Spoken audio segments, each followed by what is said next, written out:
Hello and welcome everybody. So now we are going to see the STEAM activity. STEAM activity जो है foundation stage पर देखी जाती है जहां पर बच्चों के scientific approach, technological approach, engineering skills, art skills और मैथमेटिकल कैलकुलस, ये सारी चीज को फॉस्टर करने के लिए और इनकी क्रिटिकल थिंकिंग को एनहांस करने के लिए इन एक्टिविटीज को कराया जाता है। सो स्टीम क्या होगा? आप अगर आपसे पूछा जाए कि व्हाट इज स्टीम एक्टिविटी, तो आप यहाँ पे बोलोगे it is a activity which involves science, technology, engineering, arts and mathematics to foster the critical, creative and problem solving skills in the children. Please आप लोग इसको सुन के अपना ये जो डेफिनेशन है उसको लिख लीजिएगा। तो जैसे कि अगर हम साइंटिफिक अप्रोच के बारे में बात करते हैं तो साइंस एक्चुअली क्या होता है? Science is something which shows the fact. Science वो है जो फैक्ट बताता है, यानी सच्चाई बताता है। तो जब हम फैक्ट के बारे में बात करेंगे तब हम साइंटिफिक चीजों को लेकर आएंगे। यहाँ पे हम बच्चों को सोलर सिस्टम के बारे में एक्सप्लेन कर सकते हैं जो कि साइंटिफिक होता है। प्लांट्स के बारे में एक्सप्लेन कर सकते हैं जो कि साइंटिफिक होता है, जो नेचुरल होता है। सनराइज और सनसेट के बारे में जब हम सिखाते हैं तो वो भी एक नेचुरल साइंटिफिक कॉन्सेप्ट है।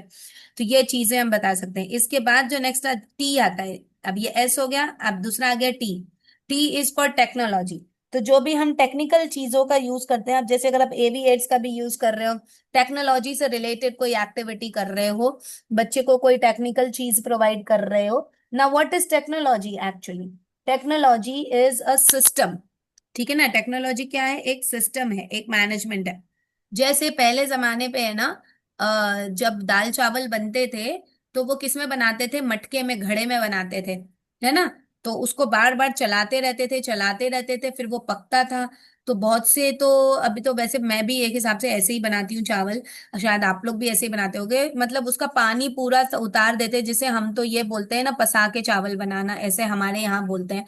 तो मतलब उसका पानी पूरा निकाल दिया और स्टीम में वो चीज बन रही है, भाप में वो चीज बनती है, राइट? तो वो उस तरीके से बना रहे थे। तो इस चीज को धीरे धीरे धीरे धीरे क्या हुआ, कुछ दिनों बाद में एक सिस्टम आ गया जिसे हम कुकर कहने लगे। ठीक है ना?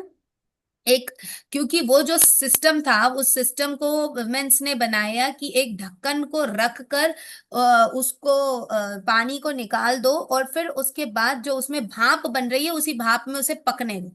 ठीक है ना? इस चीज को प्रेशर कुकर के सिस्टम में लेकर आए। तो ये उस समय की टेक्नोलॉजी थी, है ना? अब धीरे धीरे टेक्नोलॉजी बढ़ती चली गई और प्रेशर कुकर कब माइक्रोवेव में बदल गया पता ही नहीं चला। तो वो क्या हुआ, बिजली से चलने लगा। ठीक है ना? माइक्रोवेव कुकर जो है वो बिजली से चलना स्टार्ट हो गया। तो इलेक्ट्रिसिटी का यूज होने लगा, लेकिन प्रोसेस उसके अंदर वही सेम हो रहा था, स्टीम का डेवलपमेंट और स्टीम से खाना बनना। ठीक है ना? तो ये वाली चीज मैं आपको ये स्टीम का एग्जांपल और स्टीम के साथ क्यों दे रही हूँ, ताकि आपको स्टीम एक्टिविटीज जो है वो याद रहे, इसलिए मैंने ये स्टीम वाली एग्जांपल आपको दी है। So what is that? That is technology. Technology क्या है? एक सिस्टम है, एक प्रोसेस है, जिस प्रोसेस के अंदर जो मेन कॉन्सेप्ट है वो वही रहता है। जैसे अभी ये जो मैं आपको कुकर में खाना बनने वाला जो टेक्नोलॉजी बता रही हूँ, इसका मेन चीज क्या है, इसका मेन क्राइटेरिया क्या है? भाप में भोजन का पकना। ठीक है ना? स्टीम में खाना पकना। The cooking should happen in the steam. So when the cooking is happening in the steam, what different technologies we are using for this main process? ठीक है ना? अब इसी के साथ हम दूसरा एग्जांपल ले सकते हैं मिक्सर ग्राइंडर का। सिल लोढ़े में चटनी को पीसा जाता है, वो चीज टेक्नोलॉजी में बदल गई। कहाँ बदल गई वो चीज? एक मिक्सर ग्राइंडर में। लेकिन चीज क्या हो रही है? पिस रहा है, चीज सामान जो है वो पिस रहा है। तो वो मेन कॉन्सेप्ट क्या है? सामान एकदम जो भी हम पीसना चाह रहे हैं वो ग्राइंड होकर पतला सा उसका जो एक मिक्सचर है या पेस्ट है वो बन रहा है। ठीक है ना? अब उस पेस्ट को बनाने के लिए क्या हो रहा है? उस पेस्ट को जब हम बना रहे हैं तो उस पेस्ट को बनाने के लिए हम एक प्रोसेस के थ्रू जा रहे हैं। तो वो प्रोसेस क्या हुआ? टेक्नोलॉजी में कन्वर्ट हो गया। ठीक है? तो वो प्रोसेस टेक्नोलॉजी में कन्वर्ट हो गया, राइट? अब नेक्स्ट आ जाता है engineering. Engineering is the thing which makes the process. ठीक है ना। अब देखो, अब टेक्नोलॉजी जो है वो बन गई, ठीक है। अब टेक्नोलॉजी को बनाया किसने? इंजीनियर्स ने। तो जो इंजीनियर्स है उन्होंने उस मेन कॉन्सेप्ट को अंडरस्टैंड किया और फिर उसमें इन्वॉल्व हुए, ठीक। तो ये हो गई इंजीनियरिंग, ठीक। अब इंजीनियरिंग का एग्जाम्पल हम कैसे ले सकते हैं? जहां पर हम बच्चों को चीजें एक्सप्लेन करें और उनको खुद कुछ करने के लिए दे, यानी क्रिएटिव होए बच्चे, है ना। मतलब हमने उनको टेक्नोलॉजी एक्सप्लेन कर दिया और बच्चा खुद से बना रहा है। अब इसका एक अच्छा खासा एग्जांपल मैं आर्ट के साथ आपको बताती हूँ, या जिसके बाद हमारा आर्ट ही है इसलिए। जैसे अगर हमने बच्चे को बेसिक पेपर फोल्डिंग सिखा दी, ठीक है, ऐसे उसको रेक्टेंगल में फोल्ड करना, फिर उसको स्क्वायर बना के फोल्ड करना, तो मैंने बेसिक फोल्डिंग बच्चे को सिखा दी, ठीक है। अब हमने बच्चे को बोल दिया कि ये एक मेथड है, इस मेथड से आप चीजें बना सकते हो। बच्चे ने बना लिया एयरप्लेन, ठीक है। तो बच्चे ने जो एयरप्लेन बनाया उसने क्या किया? बेसिक कॉन्सेप्ट से, या उसने क्या किया? टेक्नोलॉजी का यूज कर लिया, यानी एक प्रोसेस बनाया जिसके मेथड, वो प्रोसेस क्या हुआ? मेथड हो गया, ठीक है ना। बच्चे ने खुद किया, यानी बच्चा क्या? इंजीनियरिंग एक्टिविटी में इन्वॉल्व हो गया, बच्चा खुद उसको कंस्ट्रक्ट किया। अब अगर आपने एयरप्लेन बनाना सिखाया है और अगर उसके फोल्डिंग्स को थोड़ा इधर उधर शफल करके बच्चे ने अगर उससे रॉकेट बना लिया, तो मतलब बच्चा इंजीनियरिंग एक्टिविटी में इन्वॉल्व हो गया, मतलब अपनी खुद की क्रिएशन जो है वो उसके अंदर एनहांस कर दिया, ठीक है।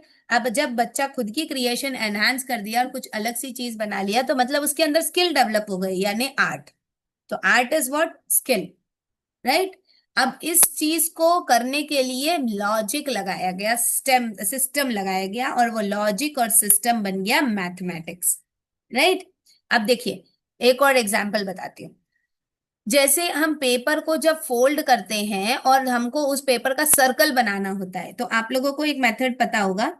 आप जब पेपर को चार हिस्से में फोल्ड करते हैं और स्क्वायर बनाते हैं और एक हल्का सा आर्क बनाकर उसमें कट करेंगे, फिर जब उसको ओपन करते हैं तो वो एक सर्कल बन जाता है, राइट।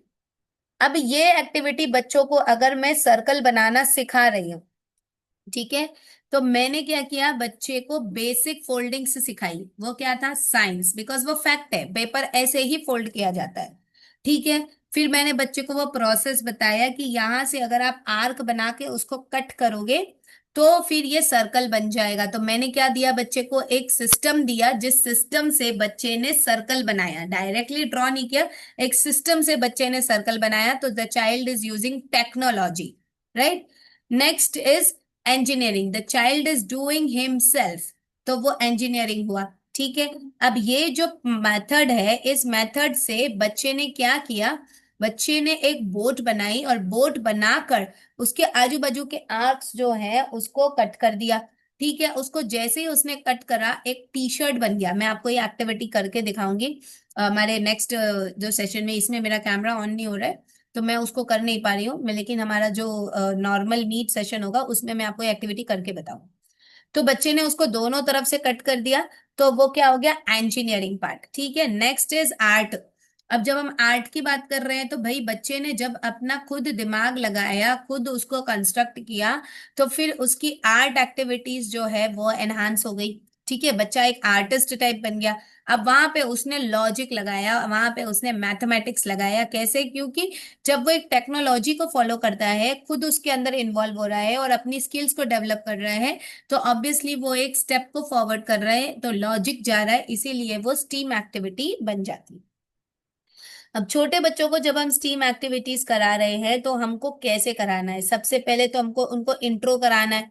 तो हमें इंट्रो कराने के लिए पिक्टोरियल रिप्रेजेंटेशन देना जरूरी है, यानी पिक्चर्स बनाना जरूरी है, पिक्चर्स दिखाना जरूरी है, ठीक है। फिर इसके बाद हम बच्चों के ओवरऑल गोल्स को अचीव करते हैं, जो एनईपी 2020 में हमें दिया गया है, गोल 1, गोल 2, गोल 3, ठीक है। उन गोल्स के अकॉर्डिंग हम पिक्चर्स को रिफ्लेक्ट या रिप्रेजेंट करते हैं।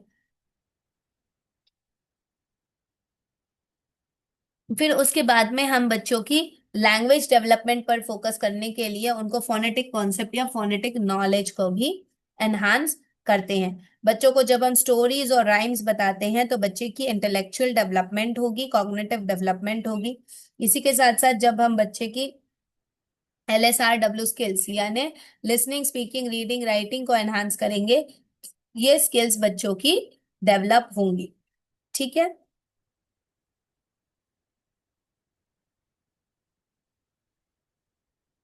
तो ये हुआ हमारा स्टीम एक्टिविटी।